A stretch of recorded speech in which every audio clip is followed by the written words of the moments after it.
You're listening to the AfterBuzz TV network, now the largest new media platform on the web, and your number one source for after-show entertainment.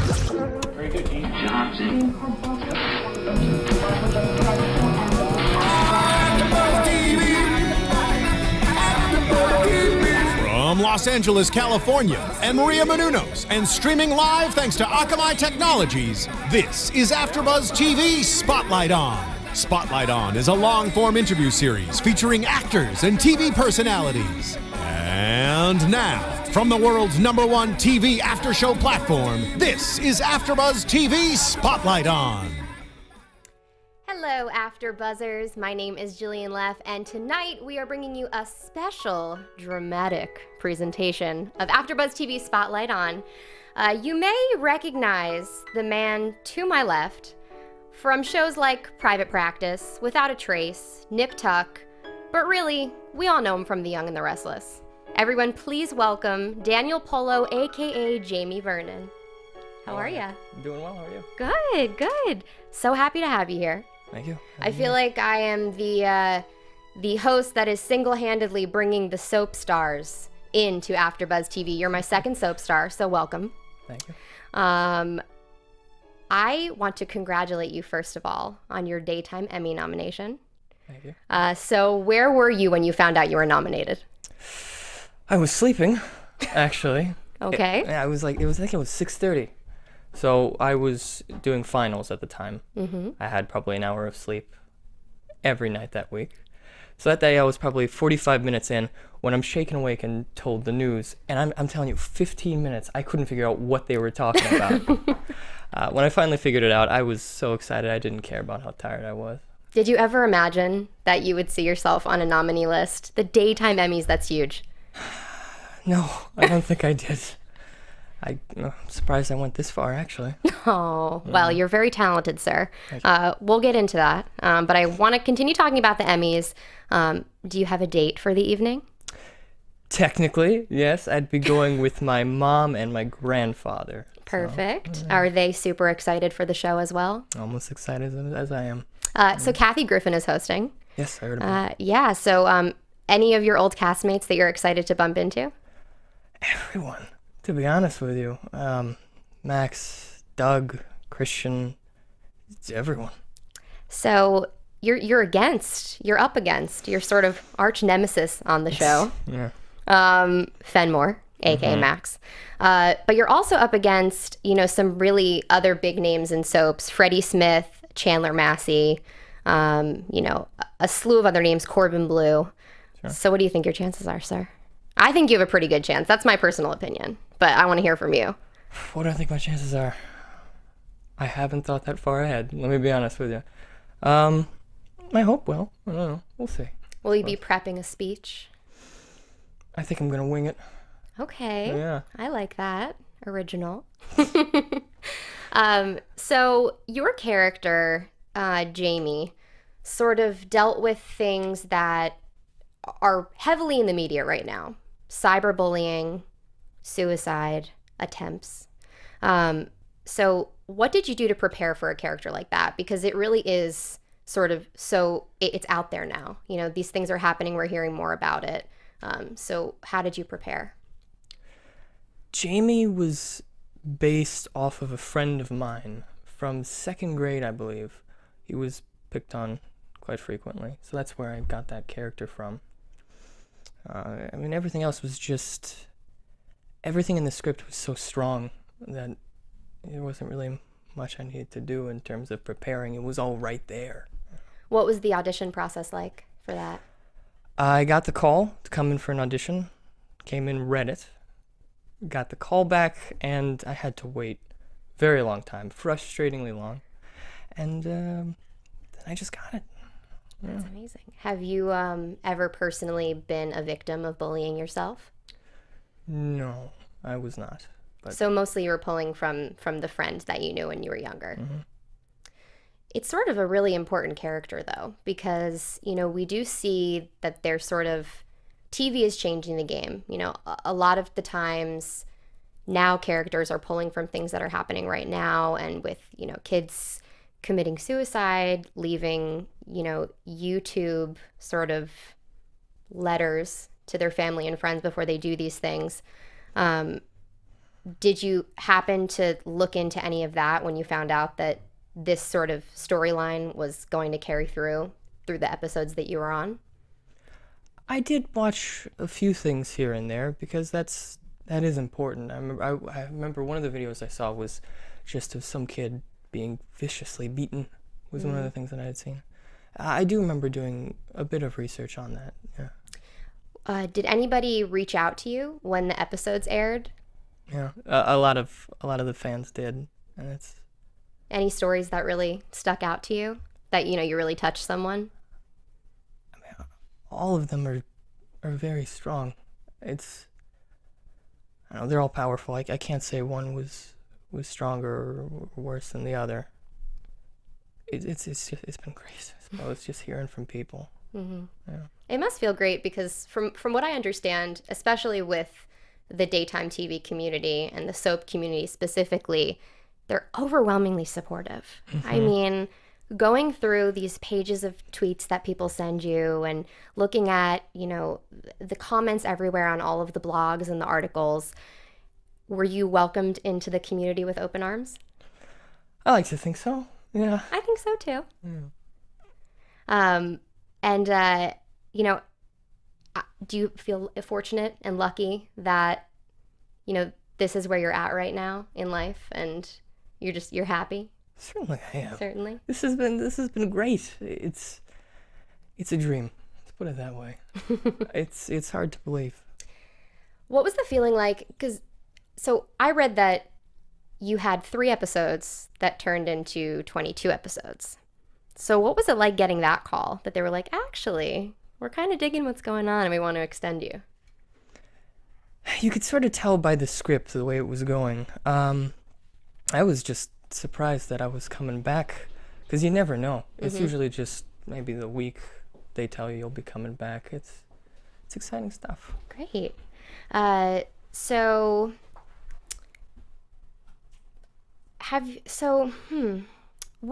Maybe we can talk about sort of a message that you have for kids that might be going through something like your character went through. What would you say to them, since you sort of lived it in a sense? Sure. It's a hard thing to say because every case is different. Mm-hmm. Different people, but I suppose the best advice that I can give, even from just experience, not just there, but even from some other things that I've had, was just walk away, I suppose. Right. If you can. If you can ignore it, then do so. And if you need help, definitely talk to a parent or someone you trust. You had to get in some pretty dark places. So how did you get there when you were on set? The script itself, as I said, is so powerful. You just have to read the story. Everything that was going on in his life at the time was so terrible that it was just, for me, it was enough to read it and remember what I had done in that show, and just it got me there, I suppose. Do you think that Jamie Vernon will ever return? I hope so. I mean, you know as much as I do. Mm-hmm.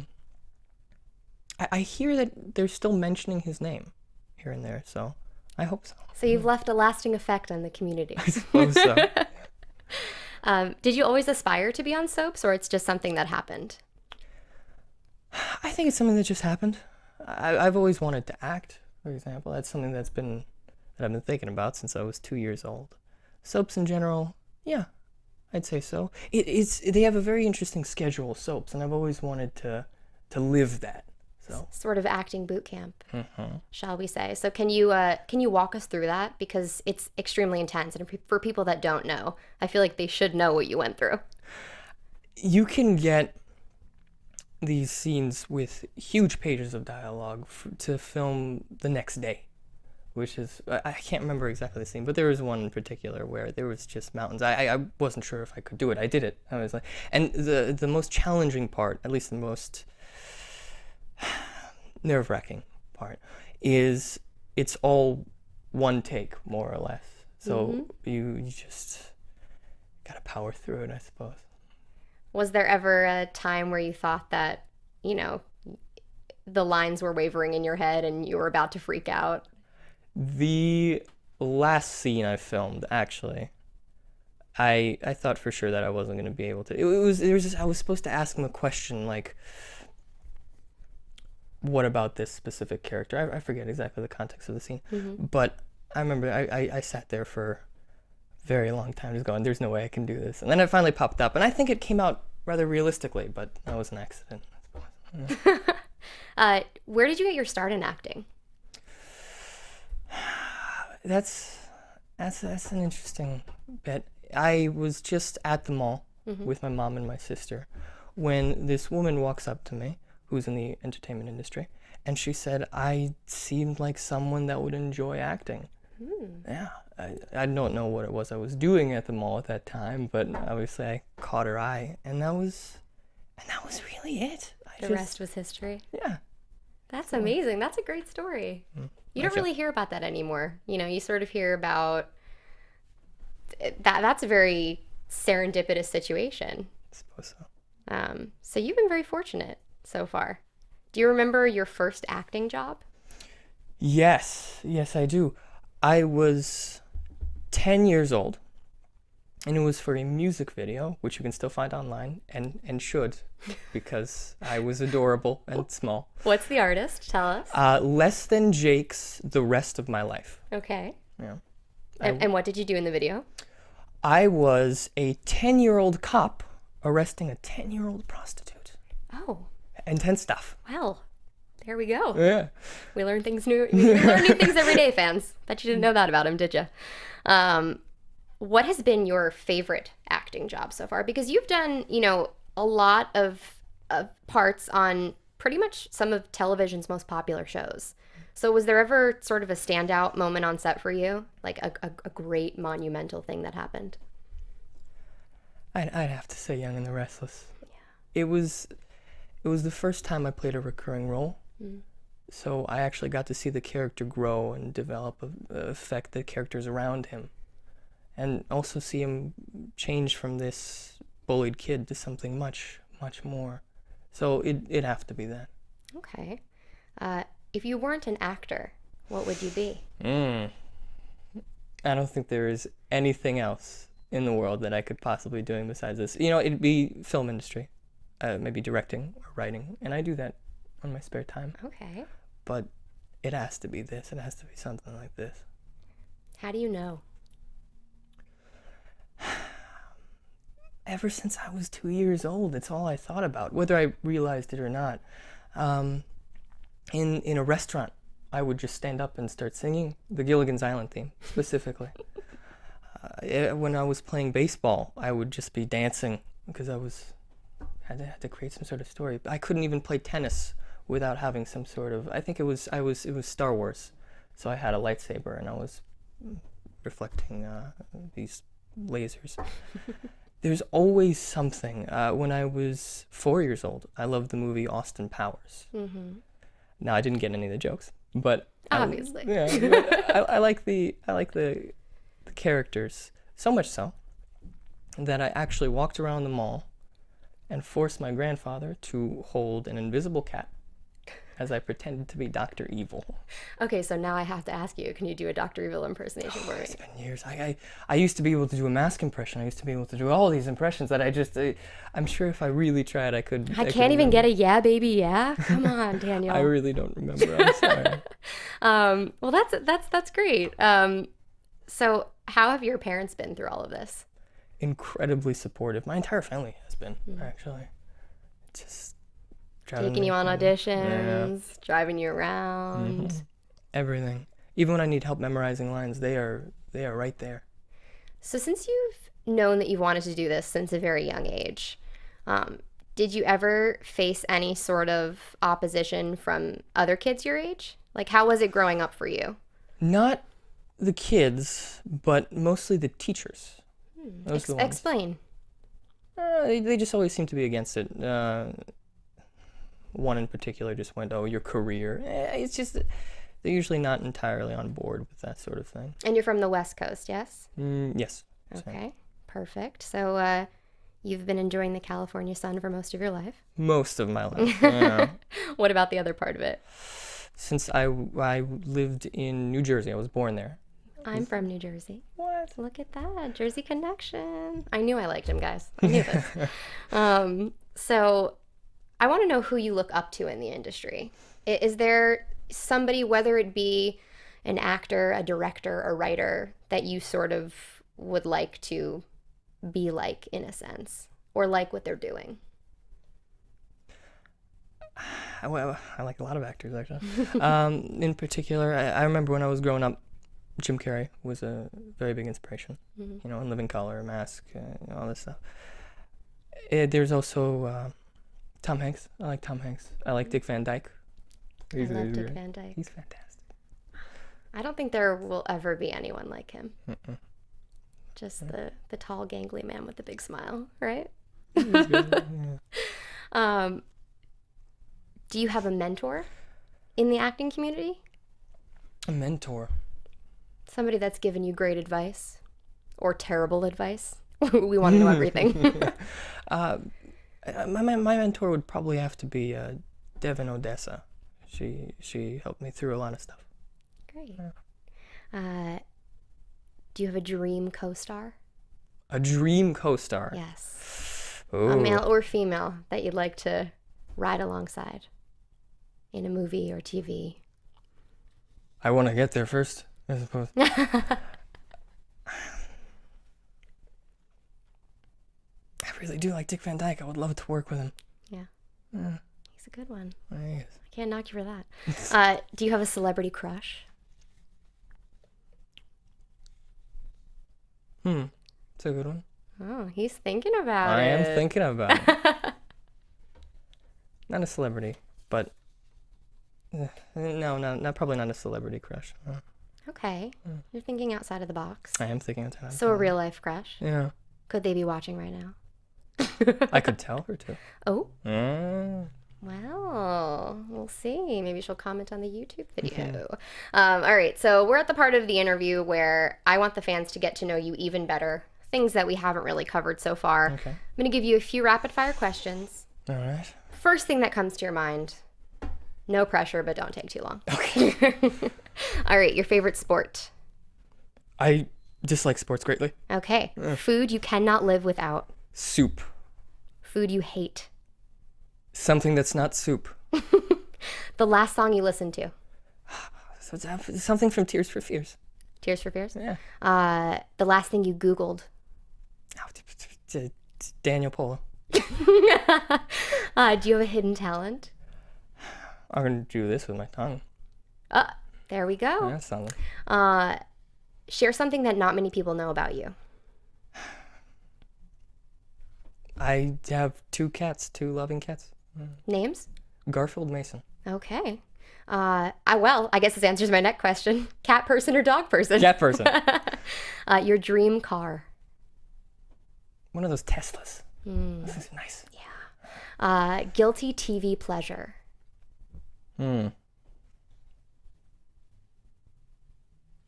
like Murder, She Wrote. Angela Lansbury, man. She's fantastic. The craziest thing you ever had to do on camera? Ooh, I have one. I have a good one, but I cannot talk about it. Not yet? Not yet. Uh-oh. Well, my next question, Okay. maybe this is a part of it. What's next for you? That is a part of it, actually. Next month, I will be doing a guest star on season 2 of The Bridge on FX. Amazing. Yeah, there are other things, but I can't talk about it. So secretive. I know. I'm pretty good at that. My gosh. Well, you'll be sure to fill all the fans in on Twitter, right? Certainly will. Okay. Well, I want to thank you for stopping by today. We appreciate it. Fans, I hope you got to know Daniel a little bit better. Where can the fans find you? Can you remind them of your Twitter and if you have a website? Yeah, I'm all over the place. I mean, just put my name in Google, you'll find me. I have a Facebook page. I believe it's Official Daniel Polo, and I also have a Twitter page, Actor Daniel Polo. Amazing. You can find me on Twitter at Jillian Leff, on Instagram at Jillian Leff, or on my website, jillianleff.com. Want to thank Daniel once again for coming in, and Young and the Restless fans, spread the word. Share this. Thumbs up. Bye, guys. From executive producers Maria Menounos, Kevin Undergaro, Phil Svitek, and the entire AfterBuzz TV staff, we would like to thank you for listening to the AfterBuzz TV network. To watch or listen to other after shows and post comments or questions, be sure to visit AfterBuzzTV.com. I'm Sir Richard Wentworth, and this has been a presentation of AfterBuzz TV. Buzz you later. The views expressed herein are those of the hosts only and do not necessarily reflect the views of AfterBuzz TV or its owners or principals. Thank you for watching AfterBuzz TV on YouTube. For more of your favorite after shows and interviews, subscribe to our channel here, and be sure to share your opinion on the episode in the comment section below here. We'd love to see what you guys are buzzing about. Thanks again. Buzz you later.